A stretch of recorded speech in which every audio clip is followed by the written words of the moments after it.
arne ɗaya da ya kashe sarkin gobe, duk masu sallah ne. Lalacewa ta kai yau gwamnati ita ce wai za a ce ta tara kuɗi ta kai wa ɓarawo kuɗi, ta rarrashe shi ta ce ya ba da wanda isa ta. Gwamnati mai kayan yaƙi, mai kayan fada, mai kayan kaza, mai kayan kaza.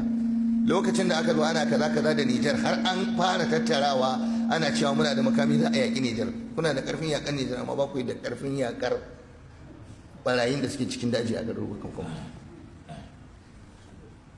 Kowa ya sallama. Kuma abin da zai baka mamaki, kamar ba masu kuɗi a kudu, kamar ba masu mulki a kudu, kamar ba, gaba ɗaya abin ya dawo arewa.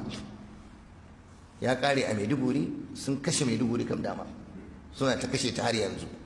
An dawo Naija, abin tausayi, an shiga Zamfara. Bayan Allah mutanen kirki dajin su bai zai yiwu ba.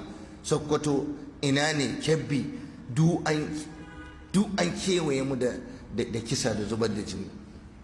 Yanzu lissafin da ake yi, rashin noman da aka yi bana ma ya ma fi na baya, illa 'yan wurare ne kaɗan.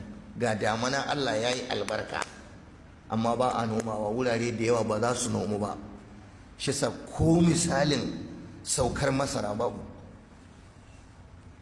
Sun sace mu, sun kama mu, sun kame dajin, sun hana mu yi noman. Suna da makamai a hannunsu, kuma waɗanda suke 'yan masu kuɗin a cikinmu an zo ana sace su. Hanyoyinmu ba mu da aminci.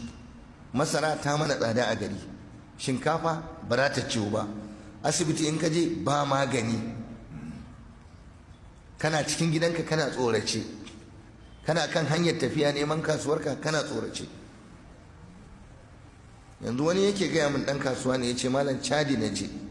Ku yi haƙuri mu rinka gaya wa kanmu abin da ƙasar nan take ciki.